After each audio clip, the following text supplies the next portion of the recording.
Going live. All right, we're live. Hello, everyone. Welcome back to my channel, or welcome if you're new here.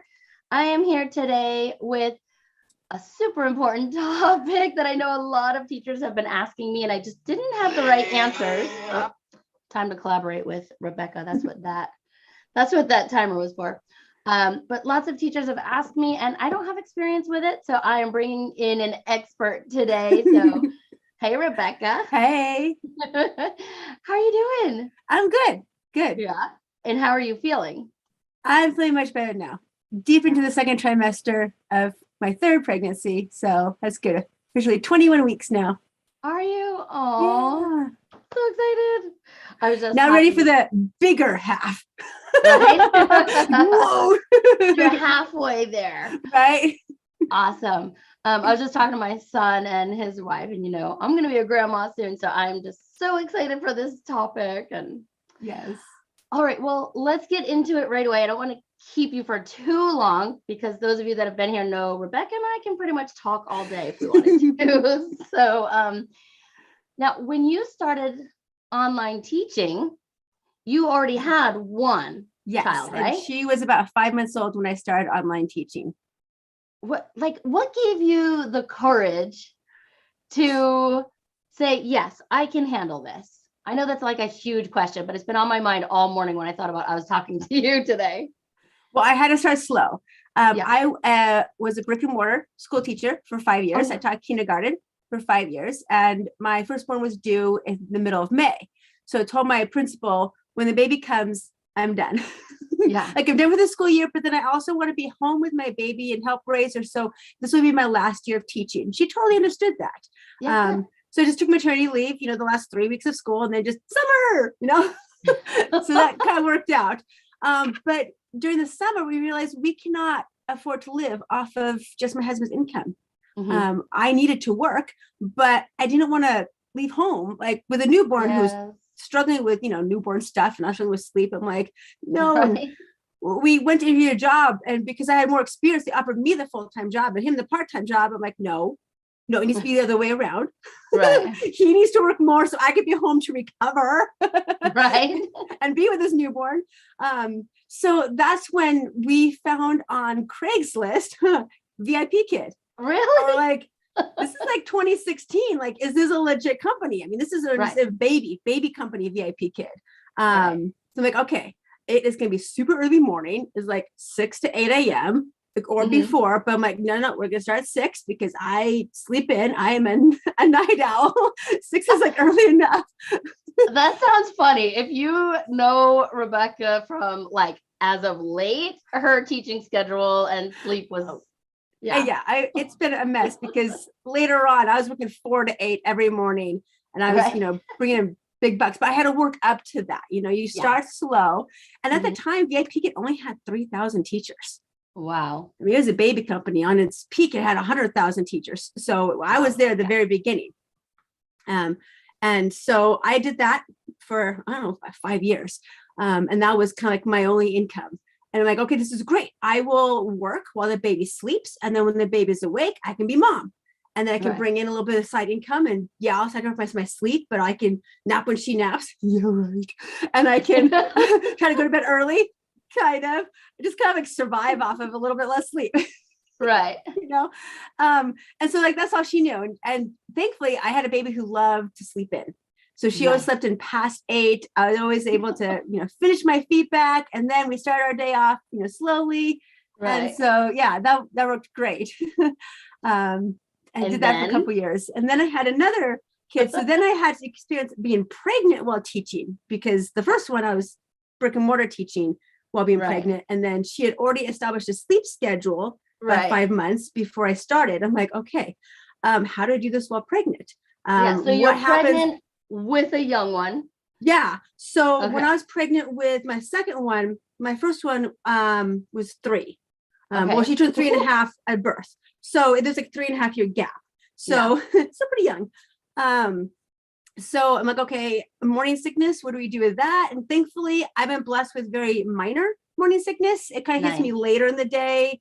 Not much throwing up, but I know some people need to have like a trash can nearby and just get that mute button on if you need to. But and with my regulars, I always told them, hey, guess what? I'm pregnant. Yay. Yeah, and so they can let 'em celebrate know. with me. So if a mom over here is like pregnant, we've all been there. I got this Yeah. one kid in front of me. I've been there, Yeah. You assume that they're all moms if they got a kid in your class. Right. So I did that for a while. And when it came time for birth, I'm like, oh, what do I do now? I mean, it's like, Right. she's here. Do I schedule some time off? Do I figure out how do you do that? Right. Thankfully, this was in 2019 and it was the heyday of VIP kids. So I was able to go short notice for months beforehand. So I could decide the night before if I want to open up or not. They booked pretty consistently for me. I did a lot of trials. Mm-hmm. Now you can't really rely on that. But at the time, that was my game plan. And so I worked up until the day she was born. Mm-hmm. Like I taught classes that morning, 10 a.m. I started laboring and, all day and all night long. And I had already opened for tomorrow, the next morning. I'm like, I just canceled that one trial class. I'm like, take me one cancellation. I'll turn the doctor's note saying, I'm in labor. Yeah. I'm in the hospital. You had like 30 days to turn in the documents anyway. Right. So then I'm like, okay, since I have nothing on my books, I just canceled the one class. I'm going to take like 2 weeks, 3 weeks completely off. I'm going to slowly work into it. At that time, I was teaching 4 to 8. I was in a 4-hour chunk. Well, you can't teach a 4-hour chunk with a 2-week-old newborn who eats every 2 hours. And my schedule is all, wacky too, trying to figure out the kid doesn't know day and night. So they're up all night and they sleep all day and like, So when I started back, I worked 1 hour at a time. I worked an hour, took a half hour off, worked an hour. I made sure to go into her room and nurse her right before my chunk to guarantee that she slept. So I did a lot of dream feeding, like 4 a.m. Kind of when she would wake up anyway, close enough. I kind of like forced her to, have a little habit. Yeah. And unfortunately, my second born hated bottles. Hated all kinds of bottles. She only wanted from the source. So I couldn't say, here, husband, why don't you give her a bottle if she wakes up? Nope. Right. There was nothing like that. She wasn't having it. Yeah, there's no option. So it was me.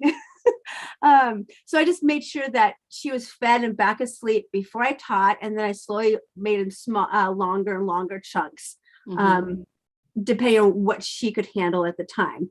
And sometimes I could do like an hour and a half and then half-hour break, an hour and a half. But I sometimes had that break in there just in case she woke up or just in case I needed to, get some feedback done before going to the next one, just as a built-in cushion.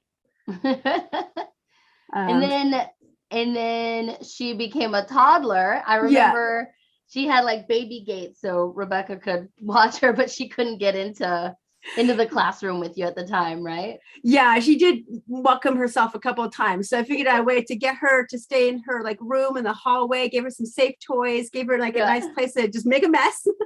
I can leave my classroom if she like hollers in pain, but otherwise it's fine. Little baby toys are not that hard to clean up. Yeah. But yeah, when my second was about 5 months old, I started doing out school. And that was a challenge because it's not early morning anymore. Like VIP was all early morning, then they'd wake up and I would start my day and I'd be mom and do errands and all that stuff through the day. Well, with out school, I wanted to teach during the days.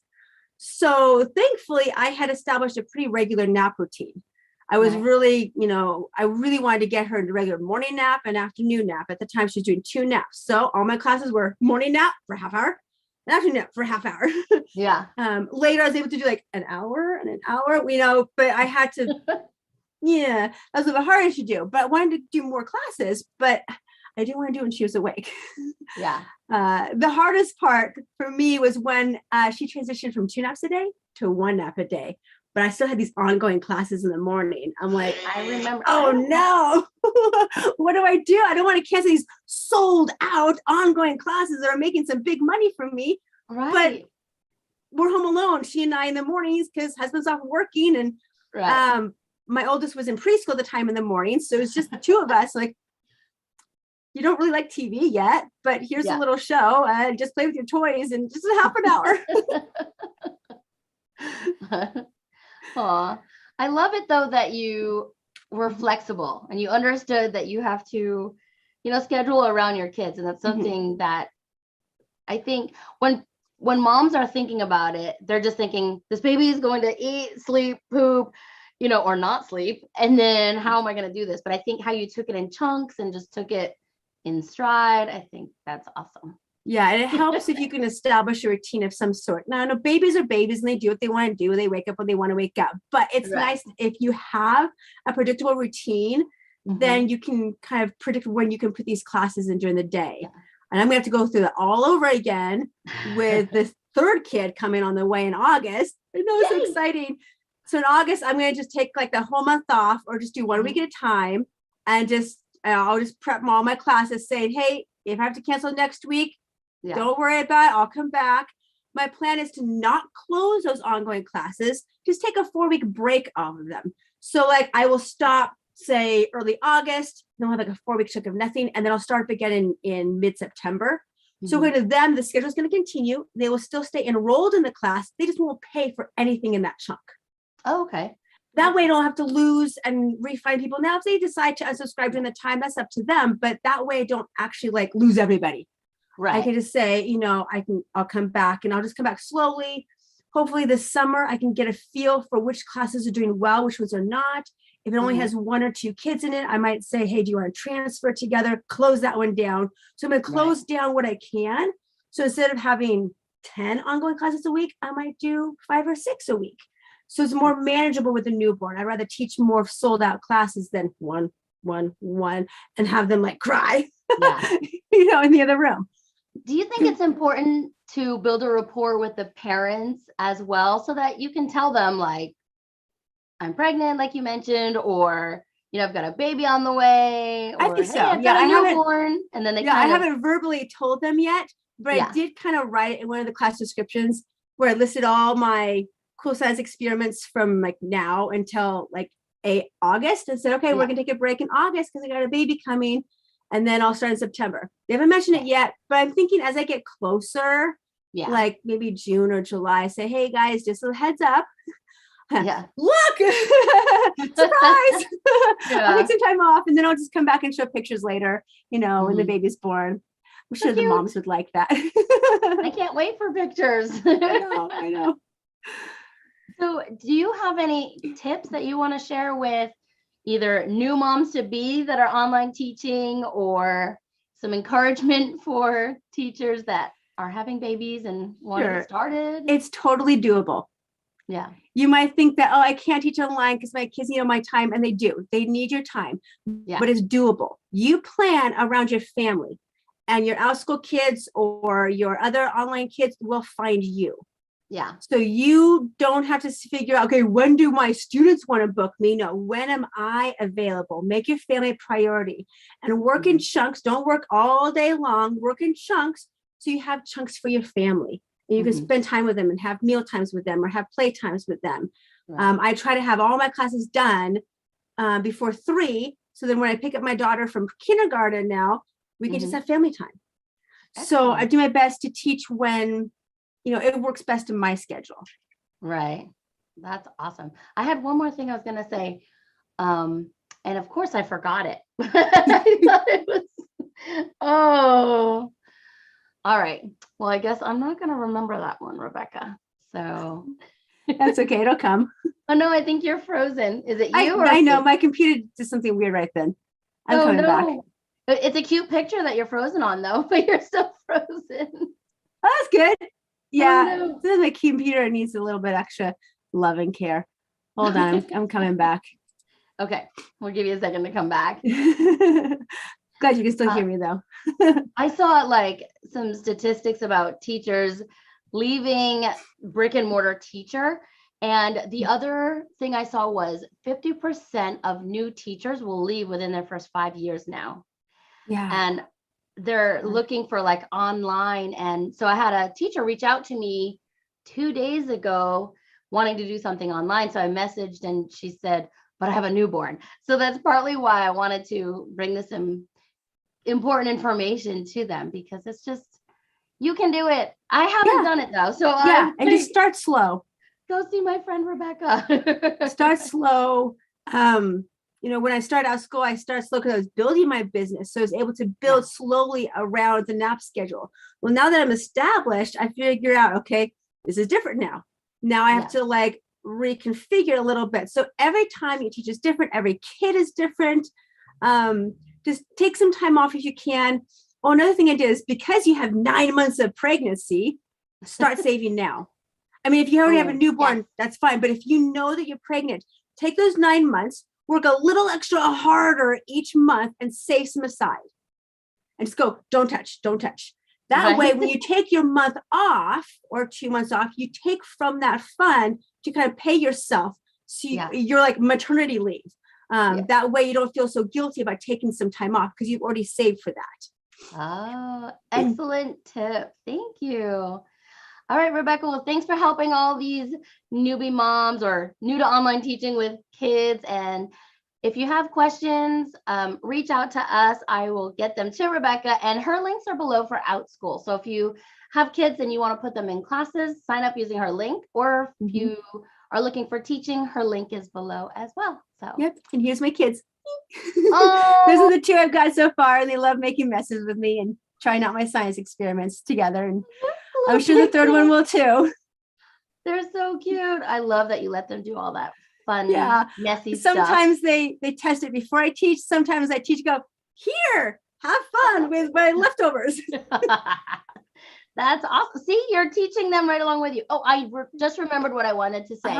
One of the things I hear from parents is too much screen time. When you have like 5, 6, 7-year-olds, but I feel like if they use the screen time as like their bonus time, right? So if you're teaching and they're not on the screen all day long, then that hour is not such a bad thing, right? Yeah. So, and everybody has their own philosophy of screen time, how much is too much. What I do now is, since I do teach a fairly good chunk in the morning, I do let my 2.5-year-old watch like the Cinderella movie or a Toy Story movie. And so she gets screen time then. But when I come out, screen turns off, and then we have to spend time together. And then she naps my second part of it. So I do allow a little bit of screen time. It's kind of like a free babysitter, but I do try to teach my kids, now it's time to turn it off, which they always cry about that, but they're kids, they cry. Like, no, time to turn it off now. Yeah. And it's time to move on to something else, get outside a little bit. So I think it's important to have a routine so that they get used to it and you stick to the same expectations and rules all the time. I think that may help too. But all right. Well, I hope you guys enjoyed this information. Please give us a thumbs up and subscribe if you're not subscribed. We'll see y'all next time. Bye. Thanks, Rebekah. Bye.